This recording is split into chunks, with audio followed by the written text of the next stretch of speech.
Om Bhurбhuvasvaham Tatsaviturvarenyam Bhargo Devasya Dhimahi Dhiyo Yonah Prachodayantam.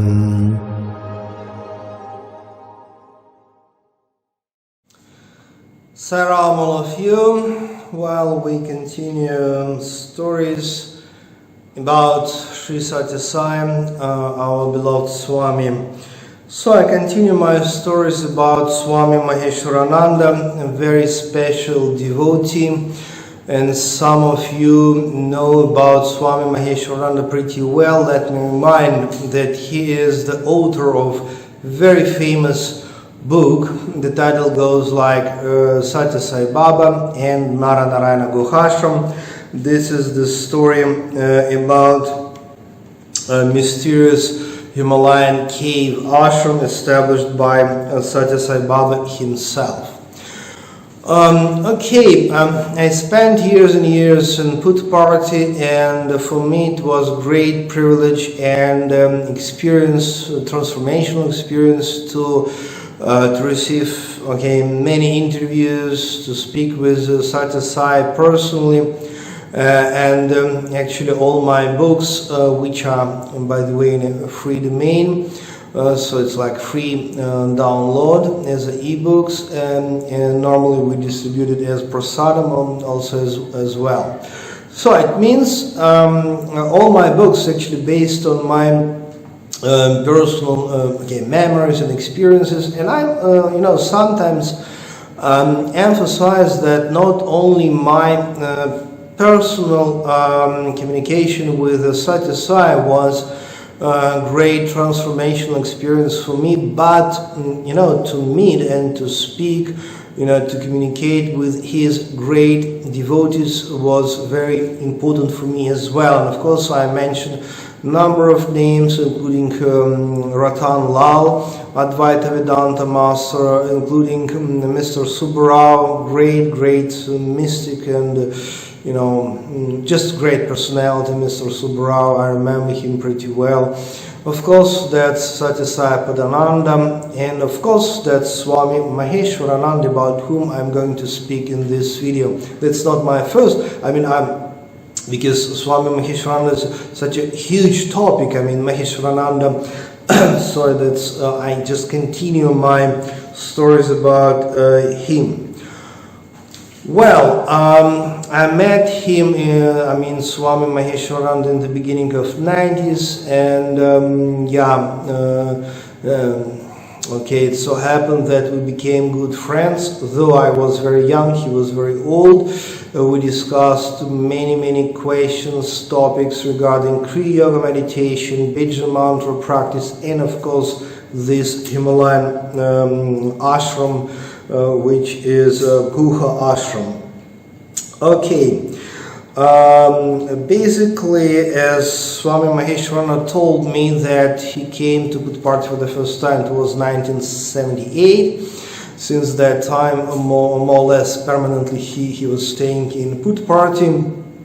And in 1982, two persons came to the ashram, to the Prashanti Nilayam ashram. That was very important event in all that stories. And one of that, that's two persons who came 1982 to the ashram were from North India. Because Swami Maheshwarananda was also from North India, so they just easily became friends. And the name of one of that guys was Acharya. At least this name, Swami Maheshwarananda, he told me that person was Acharya. And this Acharya was elderly monk, traditional Hindu monk, and actually later on I understood that Acharya is actually not the name. It's actually not name.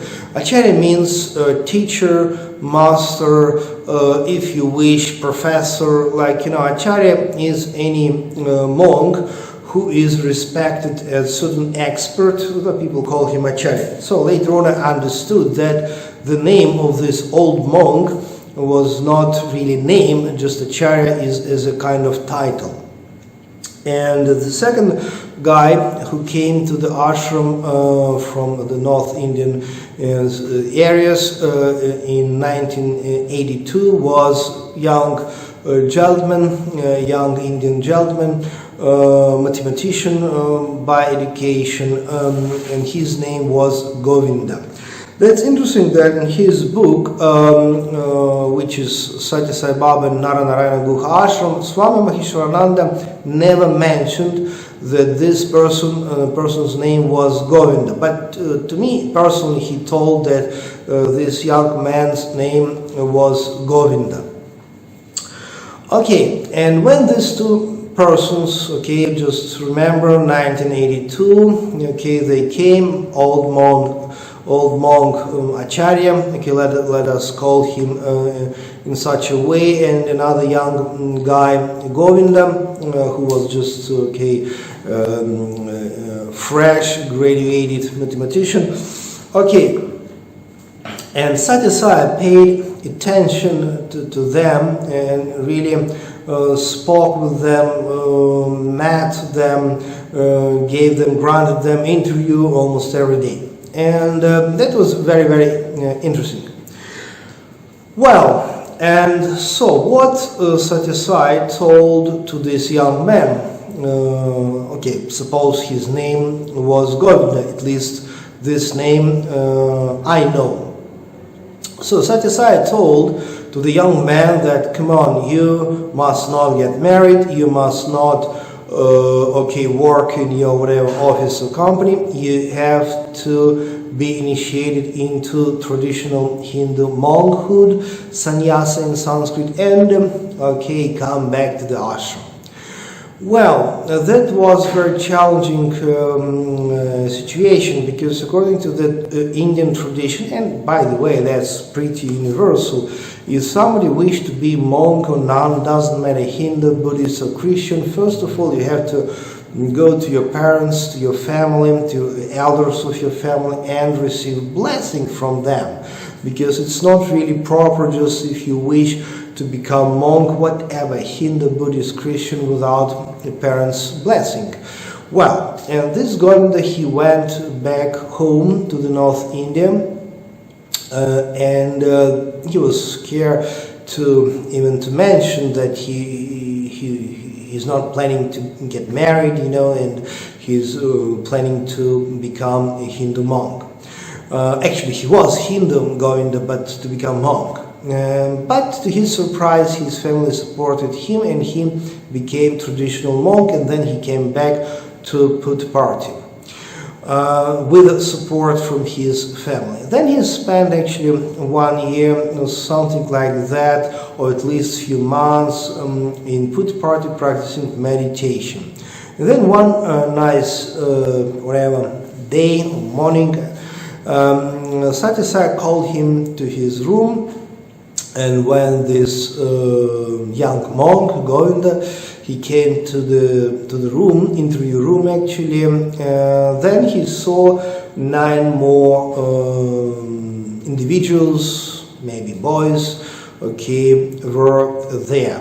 And Sathya Sai told that all of you, you are interconnected, you have some spiritual karmic connection, and I invited you, all of you, today with a special purpose. That was a message from the Swami.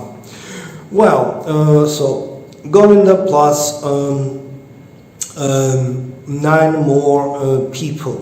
So totally 10 devotees, 10 disciples. And Sathya Sai told them that he is planning to establish cave ashram in Himalayas, not so far from Badrinath.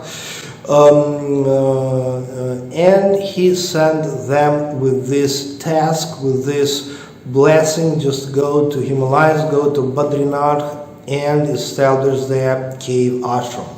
And Sathya Sai told that on the way you will meet one more guy, so in total it will be 11 people, 11 devotees. I think that it is very good to mention that 11 is a very special number according to the Vedic numerology. It means blessing of the Lord Shiva, 11. So that's very special number as well.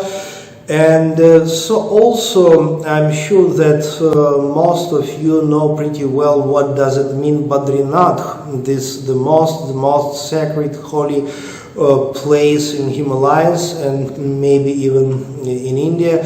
I mean to say we can mention the most holy and special sacred places in India. Of course, that's Varanasi, the most ancient city in the world. Of course, in South India, that's Arunachalam hill, and in Himalayas, that Badrinath. And Badrinath actually very small. Well, people call it city, town, but actually it's village. I've been to Badrinath a number of times for the purpose of personal meditation retreat and with the groups, because I'm not only practicing Kriya Yoga meditation, but I teach people Kriya Yoga meditation and Bij Mantra, and sometimes I conduct seminars and workshops in different parts of India, of course in Badrinath as well. It's actually better to say a village with a small and a wonderful, very powerful temple dedicated to the Lord Vishnu. Actually, previously, many centuries ago, that was Buddhist temple, and before it was Buddhist temple, it was Shiva temple. So it's like long story of this temple itself. In a very ancient time, that was Shiva temple, then it became Buddhist temple, then Adi Shankaracharya, something like 8th century AD, he re-established tradition of this temple as the Vishnu Narayana temple. And please notice, Sathya Sai Baba, the divine incarnation of our time, he went to pilgrimage only to one place, and this place is Badrinath. Just can you imagine? Totally unbelievable stuff. You know, Sathya Sai Baba, the divine incarnation, Lord God, who was born on this planet, why complete divine incarnation must to go to pilgrimage? How it's possible? How come? But at the same time, Badrinath is a so special place that even Sathya Sai went to Badrinath for pilgrimage number of times. I'm not sure how many times, but 4 or 5 times easily. So it means it's a very special place. And just very near to Badrinath, just really very near, is Narayana Parvata. And Narayana Parvata is a hill just next to the Badrinath, and exactly in this area he established this Narayana Guha Ashram, and he sent them a group of his devotees. In the beginning it was just 11 practitioners, and later on, of course, some more number was there, 20, 25 yogis, etc. So let me complete this video for today. Actually, it is a so huge topic that I will continue to discuss this very interesting story, fact, topic in the future videos. And of course, I strongly recommend you to read or reread this wonderful book written by Swami Maheshwarananda, which is Sathya Sai Baba and Narayana Guha Ashram, because that's really transformational book. And of course, I invite you to download for free 3 of my books. Quite often I keep all the links next to the video. So God bless you. Sai Ram all of us. See you next time.